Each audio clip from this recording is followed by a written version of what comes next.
Hello everyone, welcome back to my channel MNC paper one. तर आज या व्हिडिओमध्ये आपण आपल्या महाराष्ट्र सेट पेपर वनच्या युनिट 3 म्हणजेच रीडिंग कॉम्प्रहेन्शन या युनिटचे PYQs पाहणार आहोत. इयर 2025 पासून तर 2020 पर्यंतचे 5 इयर्सचे PYQs आपण अभ्यासणार आहोत.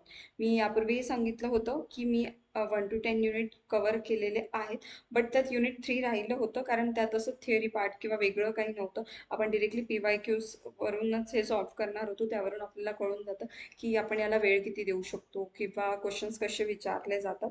बाकी युनिट्समध्ये बऱ्यापैकी थिरॉटिकल पार्ट होता, तो आपण कव्हर केलेला आहे आणि ते सर्व व्हिडिओज आपल्या चॅनलवर उपलब्धच आहेत. जर तुम्ही नवीन असाल तर ते जाऊन पाहू शकता. आज आपण युनिट 3 मधले क्वेश्चन्स PYQs पाहणार आहोत. ते सर्व आपण आता इथे अभ्यासणार आहोत. तर बेसिकली तुम्हाला आधी सांगते की आपल्याला दोन टाईपचे कॉम्प्रहेन्शन्स दिलेले असतात. तुम्ही इथे पाहू शकता की फर्स्ट वन इंग्लिशमध्ये दिलेला असतो आणि एक मराठीत दिलेला असतो. तर आपण कोणताही सॉल्व्ह केला, आन्सर्स जे असतात ते सेम असतात. आयदर तुम्ही इंग्लिशमधून सॉल्व्ह करा किंवा मराठीतून सॉल्व्ह करा. तर एक सांगते तुम्हाला, जर मराठीमधून काही क्वेश्चन्स वेगळे वाटत आहे किंवा आन्सर मिळत नाही आपल्याला, कारण थोडं कन्फ्युजिंग पण असतं मराठीमधलं, तर तुम्ही इंग्लिशमध्ये पण एकदा ते क्रॉस चेक करू शकता की यात कोणतं आन्सर दिलेलं आहे. कारण जी काही फायनल आन्सर की असते आपली, त्याच्यात आन्सर सेमच असतं. तुम्ही मराठीमधून केलंय किंवा इंग्लिशमधून केलेला आहे पॅसेज सॉल्व्ह, ते तिथे मॅटर नाही करत. तर म्हणून अशा रीते तुम्ही सॉल्व्ह करू शकता. सेकंड थिंग आहे, जे काही क्वेश्चन्स विचारले असतात ते व्यवस्थित वाचा, समजून घ्या आणि जे काही ऑप्शन्स आहेत ते एलिमिनेट करण्याचा प्रयत्न करा, म्हणजे तुम्हाला अजून उत्तर मिळण्यास इझी जातं. आणि तुम्ही अजून एक करू शकता की प्रश्नामध्ये जे काही विचारलंय तर ते सिमिलर वर्ड्स आपल्याला पॅसेजमध्ये कुठे दिसत आहे ते आपण आधी हायलाईट करू शकतो, कारण त्यावरून मग तिथेच आजूबाजूला कुठेतरी आपल्याला आन्सर मिळणार आहे असं आपल्याला लक्षात येतं.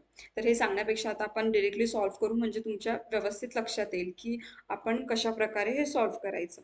तुम्ही पूर्णपणे मराठीचीही तयारी केलेली तरी इंग्लिशमधून तुम्हाला खूप काही हार्ड जाणार नाही, म्हणून मी हे एक्सप्लेन करणारा आता करताना ते सांगणारच आहे की तुम्ही ते कशा प्रकारे करू शकता.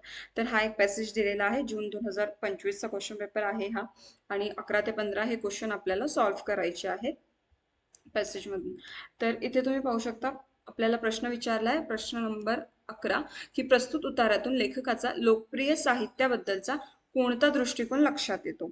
तर इथे जे काही वर्ड्स दिलेले आहेत बघा, भलावण करणारा, सर्वसमावेशक, केवळ मर्यादा दाखवणारा किंवा सापेक्षी मीमांसा करणारा.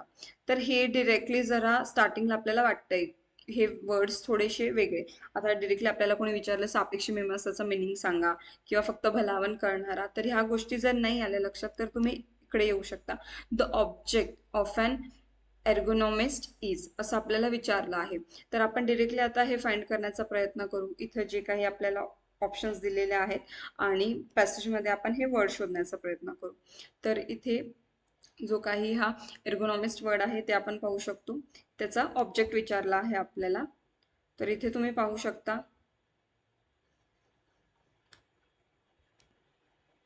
येस, इथे तुम्ही पाहू शकता बघा, his object is to the enable a person of ordinary abilities to carry out his task safely and effectively. आपण हा वर्ड शोधला आधी, हिज ऑब्जेक्ट, आणि त्यावरून आपण प्रश्न बघितला आणि काय दिलेलं आहे, is to enable a person of ordinary abilities to carry out his task. तर इथे तुम्ही आता आन्सर पाहू शकता. तर बघा, ऑप्शन डी मध्ये दिलेलं आहे, to enable a person of ordinary abilities to carry out his task safely and efficiently. आणि इथे आपल्याला 100% आता आपण कन्फर्म होऊन गेलेलो आहे की या प्रश्नाचं आन्सर हेच येणार आहे, कारण हे डिरेक्टली दिलेलं. तेच आता इथे आपल्याला सापेक्ष मीमांसा करणारा म्हणजेच मराठीतून हे उत्तर असणार आहे. पण जर आपण पॅरेग्राफमध्ये पाहायला गेलो तर आपल्याला इथे लवकर हे नाही लक्षात येते की लोकसाहित्याबद्दलचा दृष्टिकोन, म्हणजे हा फुल्ली पॅसेज रीड करून आणि मग तो एक दृष्टिकोन आपल्याला स्वतः एक काइंड ऑफ मॉरल आपण जेव्हा घेऊ याचं, तर तेव्हा लक्षात येईल. आणि हे सर्व करण्यात आपला वेळ जाऊ शकतो, आपल्याला वेळ कमी पडतो मला माहिती आहे, कारण 50 क्वेश्चन्स असतात, 60 मिनिट्समध्ये सॉल्व्ह करायचं असतं. बऱ्यापैकी वेळ आपला रिझनिंग आणि ॲप्टिट्यूडमध्ये जातो. तर म्हणून यात आपण असं करू शकतो. तर तुमच्या लक्षात आलं असेल की मी काय केलं, आधी हा प्रश्न वाचला, हे जरा मला वेगळं वाटलं तर मी इंग्लिशकडे गेले आणि हे मला एकदम सरळ लगेच मिळालं. मी वर्ड शोधला, ऑब्जेक्ट ऑफ एन एर्गोनॉमिस्ट, आणि इथे लगेच मिळालं, is to enable the persons ordinary abilities. तर अशा प्रकारे तुम्ही हे सॉल्व्ह करू शकता, जेणेकरून तुमचा वेळ इथे वाचेल. आणि मी हे पण सांगेल की जर तुम्हाला यात जर वेळ जात असेल तर हे लास्ट ला ठेवा हे 5 क्वेश्चन्स लास्टच्या 15 मिनिट्समध्ये, की तुम्ही पटकन पॅसेज रीड करून घ्या आधी व्यवस्थितपणे आणि मग सॉल्व्ह करायला सुरुवात करा आणि वर्ड टू वर्ड शोधा, म्हणजे तुमचा अजून वेळ तिथे सेव्ह होईल. तर आता आपण सेकंड क्वेश्चन पाहणार आहोत. दिलेला आहे, लोकप्रिय लेखकाचा कोणत्याही गोष्टीकडे पाहण्याचा दृष्टिकोन वरवरचा असतो. तर याचं कारण काय आहे? आणि इथे पण दिलेलं आहे, what is the more common or traditional policy. तर इथे पण तुम्ही पाहू शकता की आपल्याला एक वर्ड मिळतोय, ट्रेडिशनल पॉलिसी. मोर कॉमन किंवा ट्रेडिशनल पॉलिसी काय आहे हे आपल्याला इथे विचारलं आहे. तर ते आपण शोधण्याचा प्रयत्न करू. तर इथे पण तुम्ही पाहू शकता ट्रेडिशनल पॉलिसी हा वर्ड मिळतोय आपल्याला. आता आपण पुढे बघू. तर काय दिलेलं आहे, traditional policy of lifting the man to the machine by selecting and training the best man, fitting the man to the machine. दिसतं इथे कुठे? येस, सेकंड ऑप्शन मध्ये, fitting the man to the machine. तर ह्या एका वर्डवरून आपल्याला answer एकदम easily आणि लगेच मिळालं. तर इथे आपला वेळ पण वाचला आणि आन्सर 100% करेक्ट आहे हे पण आपल्याला मिळालं. तरी आपण एकदा मराठी पण पाहून घेऊ जो काही प्रश्न आहे, की लोकप्रिय लेखकाचा कोणत्याही दृष्टीकडे पाहण्याचा दृष्टिकोन वरवरचा असतो, याचे कारण विचारले. तर इथे आपण आता हे शोधण्याचा प्रयत्न करू की दृष्टिकोन वरवरचा किंवा त्याचे कारण.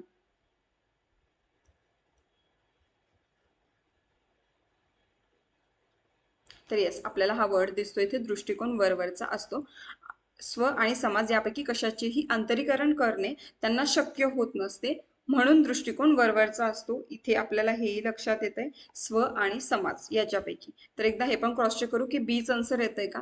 तर तुम्ही पाहू शकता की येस, स्व आणि समाज याच्यापैकी कशाचेही अंतरीकरण करणे शक्य नसते आणि म्हणून लोकप्रिय लेखकाचा कोणत्याही गोष्टीकडे पाहण्याचा दृष्टिकोन वरवरचा असतो. तर हे पण आपल्याला इथे इझिली सापडलं, म्हणून इथे काही प्रॉब्लेम नाही. बट अशा प्रकारे एक काही इम्पॉर्टंट वर्ड तुम्ही घेऊ शकता दोघी क्वेश्चन मधून, जो इझिली पटकन मिळतो आणि त्याच्या आजूबाजू जे काही दिलेलं आहे त्याच्यावरून आपल्याला आन्सर शोधायला इझी जातं. तर ह्या काही ट्रिक्स आहेत ज्या आपण पॅसेजमध्ये लक्षात ठेवू शकतो. याचा नक्कीच तुम्हाला खूप चांगल्या रीतीने उपयोग होईल. तर इथेही तुम्ही पाहू शकता प्रश्न विचारण्यात आलेला आहे, लोकप्रिय साहित्याच्या लेखकाच्या मर्यादांचे मूळ नेमके कशात असते. What do you understand by boffins. तर इथे आपल्याला हा वर्ड दिलेला आहे, त्याच्यानेही आपण शोधू शकतो. आणि इथे पण दिलेला आहे की लेखकांच्या मर्यादांचे मूळ नेमके कशात असते. तर आपण हे फाइंड आउट करण्याचा प्रयत्न करूया, लेखकांच्या साहित्यांचे मूळ कशामध्ये असते ते. तर इथे तुम्ही पाहू शकता की लोकप्रिय साहित्याच्या लेखकांच्या अनेक मर्यादांचे मूळ त्यांच्या अनुभव ग्रहणांच्या प्रक्रियेत असावे असे दिसते. तर हे इथे आपल्याला दिलेलं आहे आणि पुढेही दिलेलं आहे की भोवताली घडणाऱ्या घटनांचे त्यांचे आकलन उथळ, जुजबी, प्रासंगिक आणि सुटसुट्या तुकड्यात झालेले असते. तर असं काही आपल्याला दिसतंय का? आपण हे ऑप्शन मध्ये शोधण्याचा प्रयत्न करूया. आणि इथे तुम्ही पाहू शकता की उथळ, जुजबी, प्रासंगिक व सुट्या अनुभव ग्रहणांच्या प्रक्रियेत. तर हे आपल्या इथे अगदी बरोबर उत्तर असणार आहे क्वेश्चन नंबर 13चं ऑप्शन सी. तर अशा प्रकारे तुम्ही पाहू शकता की आपण किती इझिली हे सॉल्व्ह करतोय. जे आपल्याला लवकर मिळालं त्याप्रमाणे आपण जातोय. जसं आता बॉफिन्स, तर मग इथे बॉफिन्सचा मिनिंग येतोय engineers or scientist, option C. Next question आहे, परत तुम्ही पाहू शकता question number 14. Ergonomics is the study of. तर इथे आपण पाहू शकतो की लेखक आयुष्यातील बहुधा अनुभव कसे टिकतात हे वर्ड्स आपण इथे शोधण्याचा प्रयत्न करू, किंवा ergonomics is the study of. तर हे आपण हा वर्ड इथे शोधला तरी आपल्याला तो कशाचा अभ्यास आहे हे इथे लक्षात येईल. तर मी फर्स्ट आता याच्याशी रिलेटेड शोधते की कसला स्टडी आहे, ते आपण आता शोधण्याचा प्रयत्न करू.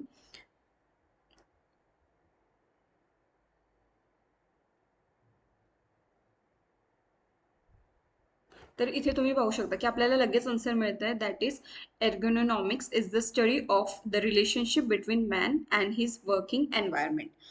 एकदम पाहिल्याबरोबर आन्सर मिळत आहे आणि बरोबर आन्सर आहे हे आपल्याला वाचून लगेच कळतंय.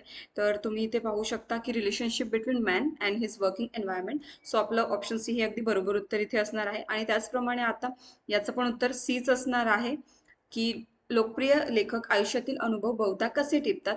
तर असंबंध, अतार्किक व तारतम्य नसलेले अनुभव यांत्रिकपणे ते टिपत असतात. तरी एकदा आपण मराठीतही पाहून घ्या की अनुभव कसे टिपतात ते आपण समजून घेऊ.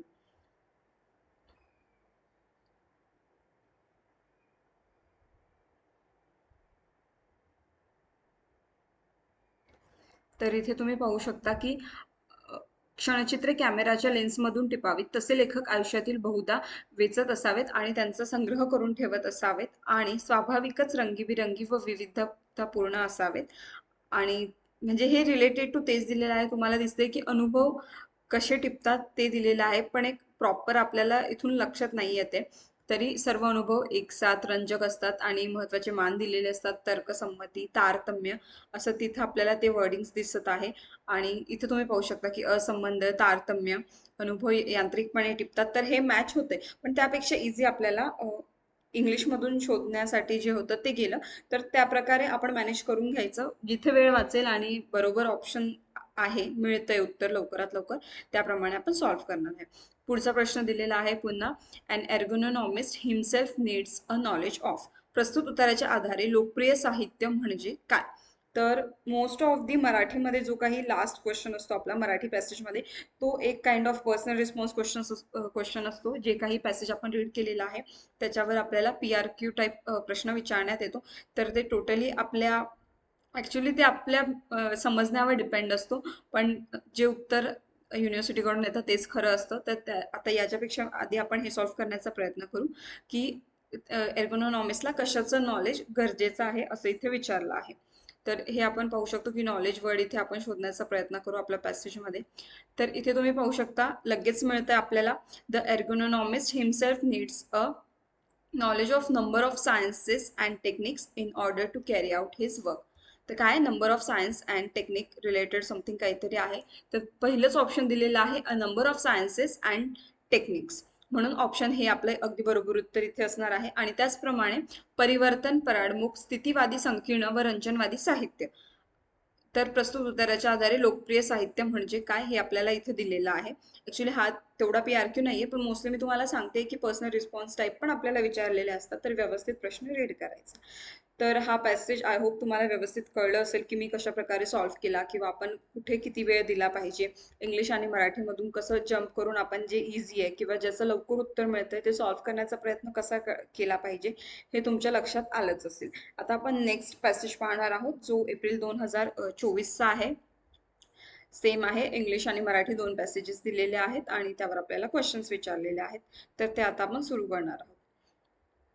तर पहिलं दिलेलं आहे, मराठी भाषा, साहित्य व संस्कृती यांची चळवळ शून्यवत राहिली असे लेखकाला का वाटते? तर हे पण आता आपण शोधण्याचा प्रयत्न करू. मराठी भाषा, साहित्य व संस्कृती हे वर्ड्स आपण इथे शोधूया.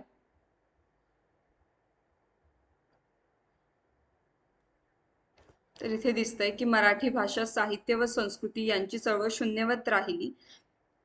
तर दिलेलं काय की विश्वकोश, शब्दकोश, ग्रंथालय चळवळ इत्यादी घडामोडी शासनाच्या आश्रयाने तेवढ्या चालल्या. जे विविध प्रयत्न होत राहिले त्यात एकाकी, अल्पजीवी आणि अल्पशक्ती राहिले. रिलेटेड टू ते दिलेलं आहे. एकदा आपण ऑप्शन्स रीड करून घेऊ. तर हे तसं काही नाही, तर एकदा पुन्हा आपण पाहू. तर वरती आपण वाचलेलं होतं, तुम्ही पाहू शकता की साहित्य, संस्कृती यांची चळवळ शून्यवत राहिली. जे विविध प्रयत्न होत राहिले ते एकाकी, अल्पजीवी आणि अल्पशक्ती राहिले आणि शासनाच्या आश्रयाने तेवढ्या चालल्या. तर हे आपल्याला दिसतंय तिथे रिलेटेड. तर तुम्ही ते इथे पाहू शकता. ऑप्शन सी मध्ये आपल्याला दिसते की शासनाच्या आश्रयाने राहण्याची वृत्ती आणि एकाकी प्रयत्नामुळे मराठी भाषा, साहित्य व संस्कृती यांची चळवळ शून्यवत राहिली. म्हणून ऑप्शन सी हे आपलं बरोबर उत्तर असणार आहे. एकदा आपण इंग्लिशमध्ये पण पाहूया. The given passage states that Mahatma Gandhi largely succeeded in to. तर कशात झालेले? Moulding the million hearts, sorry million in India असं इथे दिलेलं आहे. तर ऑप्शन सी इथे केलंय म्हणून मी डिरेक्टली हे ऑप्शन बघते, पण एकदा आपण चेक करू की लार्जली सक्सेसेड इन.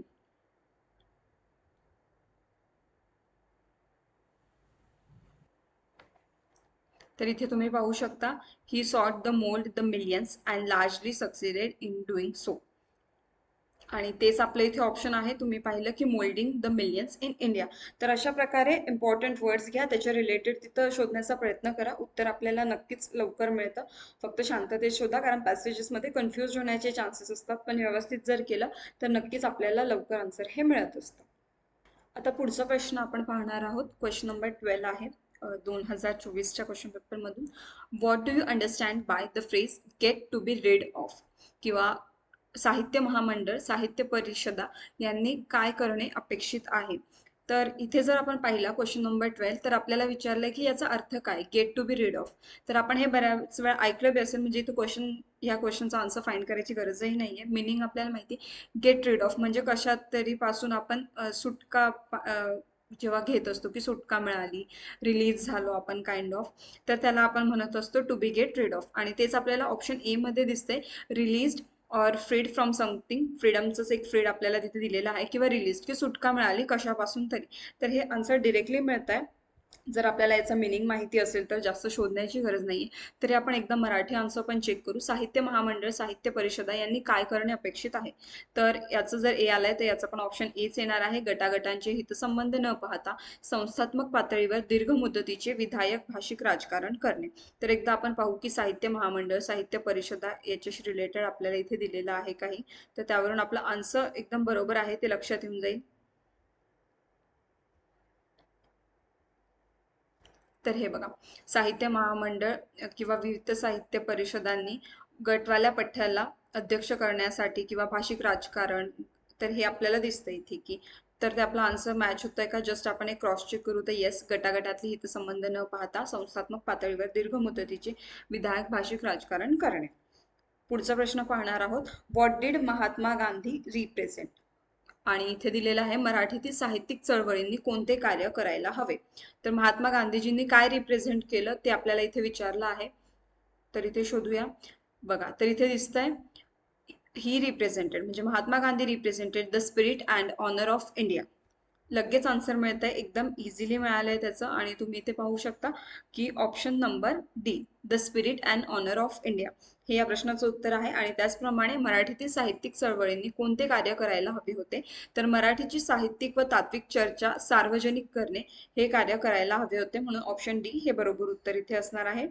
पुढचा प्रश्न आहे, the main contribution of Gandhi to India has been. तर हे पण आपण आता पाहूया. The main contribution of Gandhi to India.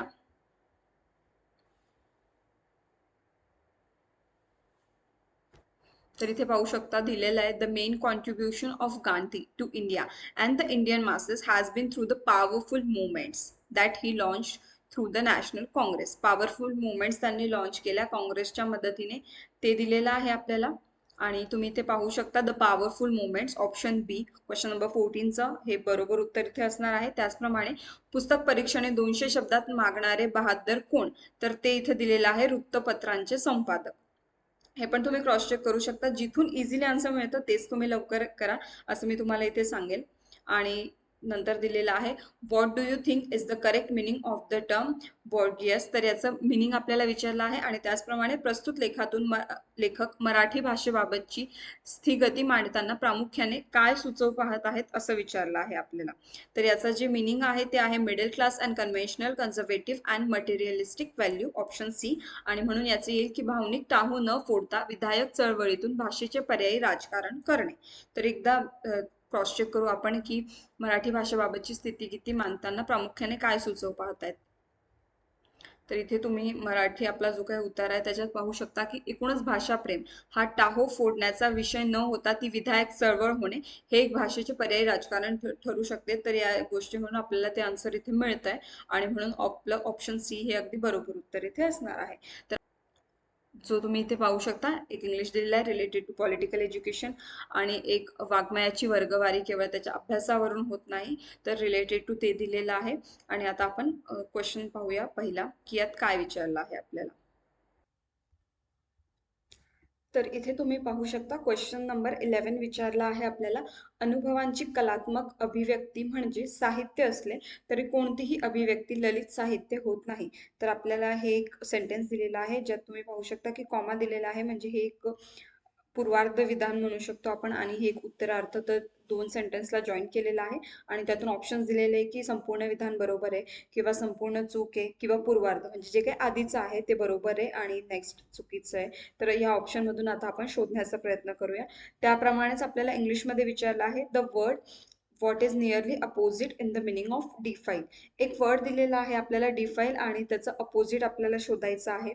तर डिफाईल म्हणजे आपण अपोजिट जेव्हा शोधतो तो त्याच्यानंतरचा वर्ड आपल्याला माहिती काहीतरी निगेटिव्ह मिनिंग असतं आणि डिक्राय किंवा डिव्हॅल्युएट हे सेम मिनिंग वाटतंय, म्हणून हे दोन ऑप्शन्स इथे नसणार आहे. सॅन्क्टिफाय किंवा सॅटिएट हे या दोघींमधून एक येणार आहे. त्याचप्रमाणे मी हे दोन ऑप्शन पण इथे कट करते, म्हणजे मला उत्तर शोधण्यात बरोबर जाईल. तर एक तर हे पूर्ण विधान बरोबर आहे किंवा स्टार्टिंगचं जे आहे ते चूक आहे आणि नंतरचं बरोबर आहे, हे मला इथे शोधायचंय. तर अनुभवांची कलात्मक अभिव्यक्ती म्हणजे साहित्य असले तरी, असं त्यांनी इथे विचारलं आहे. तर हे आता आपण शोधण्याचा प्रयत्न करूया इथे. तर इथे तुम्ही पाहू शकता की येस, अनुभवांची कलात्मक अभिव्यक्ती हे साहित्य असते, म्हणजे बरोबर आहे, साहित्य असले तरी आणि तेच खरे साहित्य असते. हे असं सेंटेन्स आहे, एकदा आपण पाहूया. तर येस, अनुभवांची कलात्मक अभिव्यक्ती म्हणजे साहित्य असले तरी कोणतीही अभिव्यक्ती ललित साहित्य होत नाही, असं म्हटलेलं आहे. ठीक आहे. तर तुम्ही तेच खरे साहित्य असते आणि त्या व्यतिरिक्त प्रसिद्ध झालेले शब्द ललित साहित्य या संज्ञेस पात्र ठरत नाही, म्हणजे ललित साहित्य होत नाही. म्हणजे यावरून आपल्याला लक्षात येतंय की जे काही आपल्याला वाक्य दिलेलं आहे ते संपूर्ण विधान अगदी बरोबर आहे, म्हणून आपलं ऑप्शन ए हे बरोबर उत्तर असणार आहे. आणि opposite meaning of define is sanctify हे याचं आन्सर असणार आहे. तर अशा प्रकारे व्यवस्थित दोघी रीड करा किंवा जे इझी वाटतं त्यावरून पटकन आन्सर शोधा, वेळ वाचवा, एवढंच मी तुम्हाला सांगेन. नेक्स्ट क्वेश्चन आहे, वाङ्मयाचे विविध प्रकार म्हणजे आपल्याला इथे विचारला आहे किंवा the author of the passage suggest that the main purpose of political education should be. तर आपण विविध प्रकार म्हणजे काय असतं ते इथे शोधण्याचा आता प्रयत्न करू.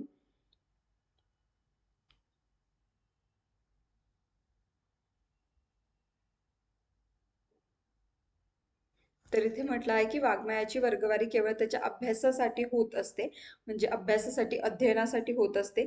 जगातील कोणत्याही कलावंतांच्या अनुभवाची कलात्मक अभिव्यक्ती हे साहित्य असते.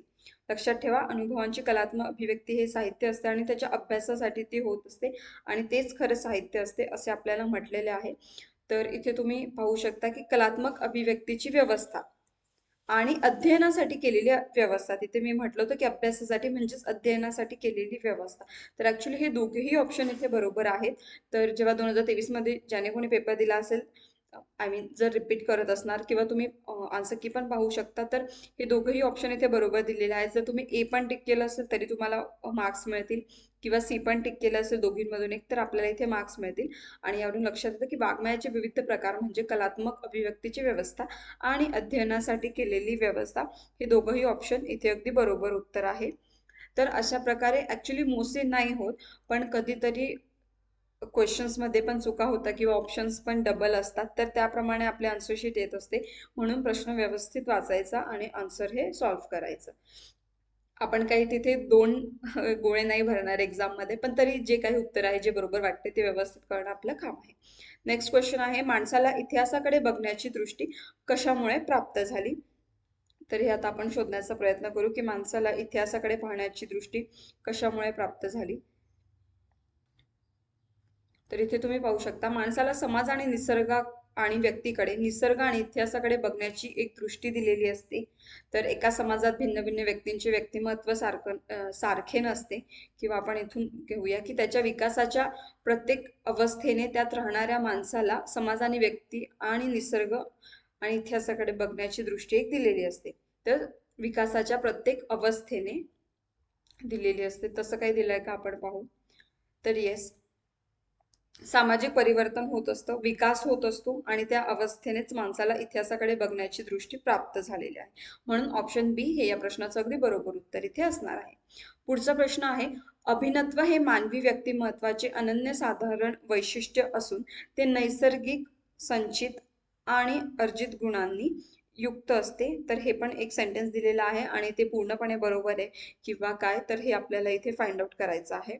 तर पहिलं आपण पाहूया की अभिनत्व हे मानवी व्यक्तिमत्वाचे अनन्यसाधारण वैशिष्ट्य आहे, असं आपल्याला इथे त्यांनी म्हटलेलं आहे.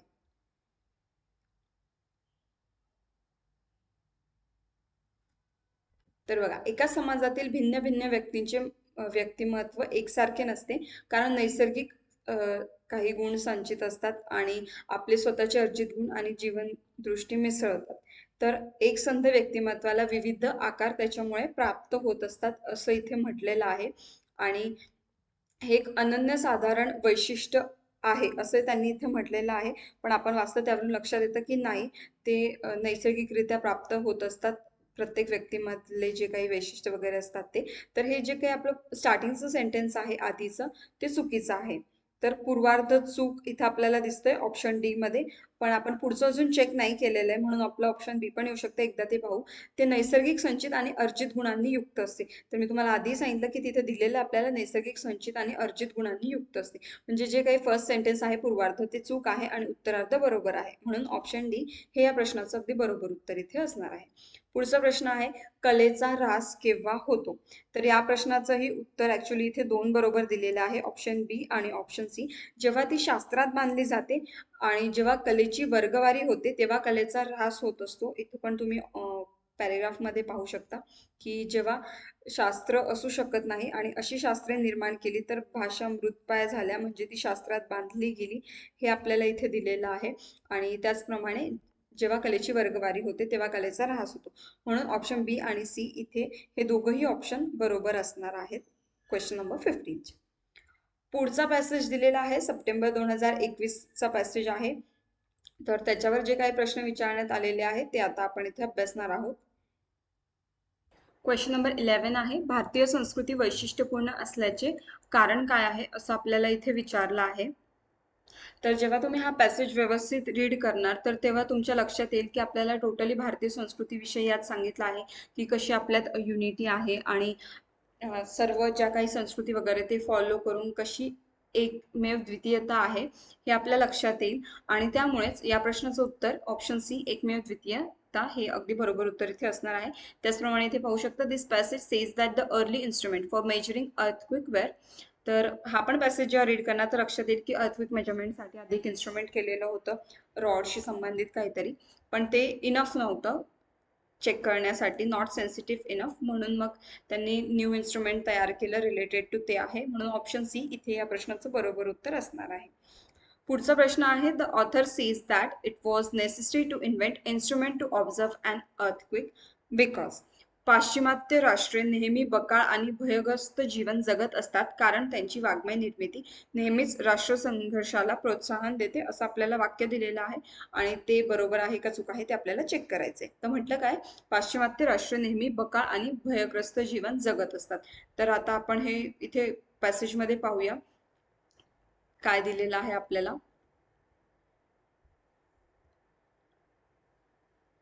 तर बघा, पाश्चिमात्य देशात जेव्हा राष्ट्रात संघर्ष होतात मानवी जीवन भयग्रस्त आणि बकाल बनते. तर जेव्हा संघर्ष होतात तेव्हा ते बकाल बनलेले असते, ते काही नेहमीच तसं जीवन जगत नसतात, म्हणून हे रॉंग असणार आहे.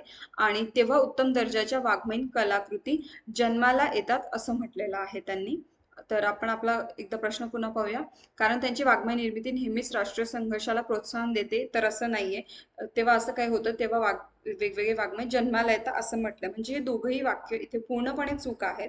आणि म्हणून ऑप्शन नंबर बी संपूर्ण विधान चूक हे या प्रश्नाचं बरोबर उत्तर इथे असणार आहे. आणि त्याचप्रमाणे an earthquake comes of all is sudden like a thief. Earthquake एका चोरासारखा येतो अचानक आलेल्या, आणि त्याच्यामुळेच ते गरजेचं आहे इन्स्ट्रुमेंट इन्व्हेंट करणं. म्हणून ऑप्शन बी हे या प्रश्नाचं इथे बरोबर उत्तर आपल्याला दिसतंय. पुढचा प्रश्न आहे, the earlier device consisting of rods was replaced because it failed. भारतीय संस्कृतीचे वैशिष्ट्य म्हणजे इथे आपल्याला विचारलं आहे. तर हे पण आता आपण पाहू शकतो इथे की हिंदू संस्कृतीच्या वैशिष्ट्यातच भारतीय समाजात सतत युद्धमान आणि भयग्रस्त ठेवण्याची तरतूद आहे. तर वैशिष्ट्यात म्हटलेलं आहे की युद्धमान आणि भयग्रस्त ठेवण्याची तरतूद आहे आणि या वैशिष्ट्याच्या बाजूने आणि विरुद्ध असा सांस्कृतिक संघर्ष. तर तुम्ही पाहू शकता वैशिष्ट्यात युद्धमान आणि भयग्रस्त आपल्याला दिसतंय, आणि तेच इथं तुम्ही पाहू शकता ऑप्शन डी दिलेला आहे, युद्धजन्यता. तर भारतीय संस्कृतीचे वैशिष्ट्य म्हणजे युद्धजन्यता हे आपल्याला दिसतंय. आपण संस्कृती वैशिष्ट्य हे तिथं फाइंड आउट करण्याचा प्रयत्न केला, म्हणून ऑप्शन डी इथे आपलं बरोबर उत्तर असणार आहे. पुढचा प्रश्न आहे, भारतीय वाङ्मय निर्मितीची प्रेरणा कशामध्ये आहे असं आपल्याला विचारलं आहे. तर तुम्ही पाहू शकता इथे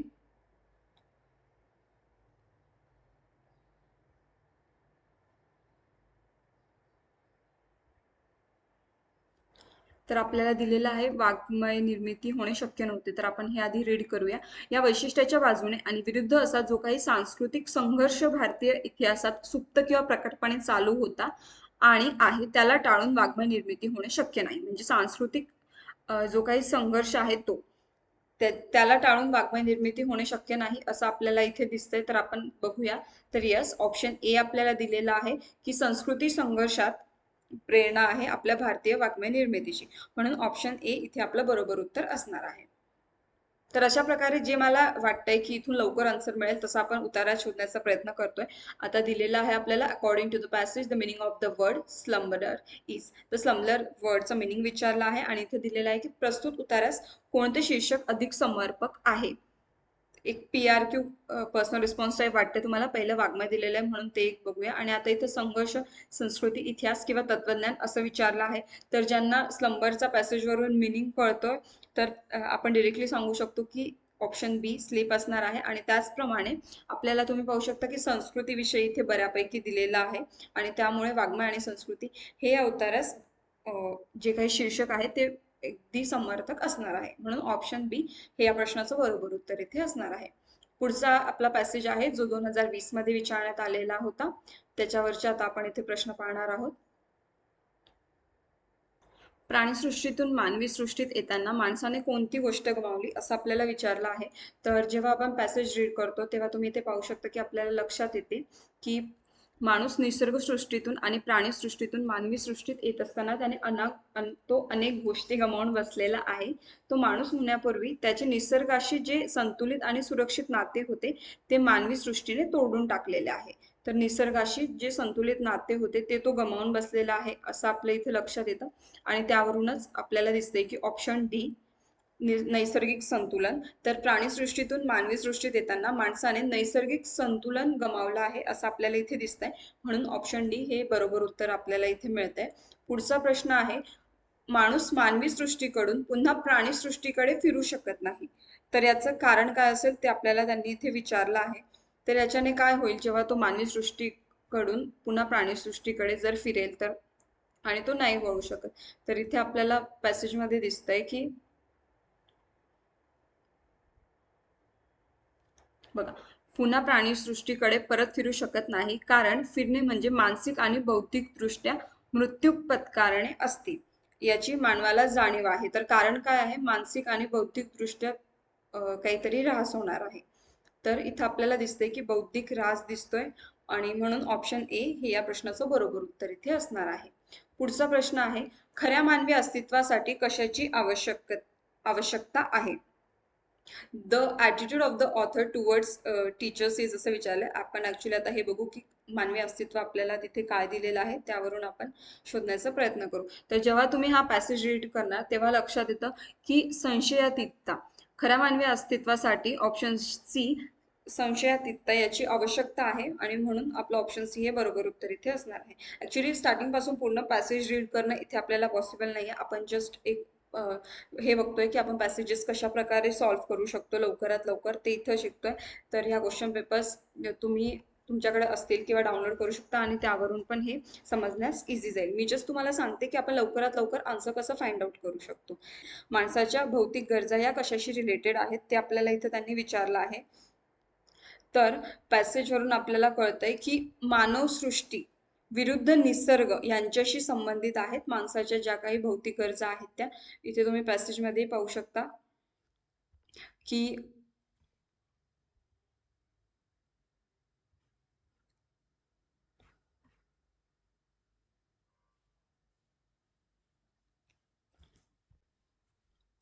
त्याच्या गरजा या शरीरात नसतात तर त्या सामाजिक परिस्थितीत जगत असतो आणि त्या परिस्थितीमध्ये असतात. तर त्यावरून आपल्याला दिसतंय की मानवसृष्टी विरुद्ध निसर्ग जे या पॅसेजवरून जास्त लक्षात येतं आणि म्हणून ऑप्शन बी हे या प्रश्नाचं बरोबर उत्तर इथे असणार आहे. नेक्स्ट आहे क्वेश्चन नंबर 15. माणसाच्या सर्व मानवी समस्या न सुटण्यामागचे मुख्य कारण आपल्याला त्यांनी इथे विचारलं आहे. आणि त्याच्या सर्व गरजा न सुटण्यामागचे मुख्य कारण म्हणजे तो ज्या काही समाजात राहत असतो, सामाजिक जी वास्तवता आहे ते आहे आणि म्हणून ऑप्शन ए हे या प्रश्नाचं बरोबर उत्तर इथे असणार आहे.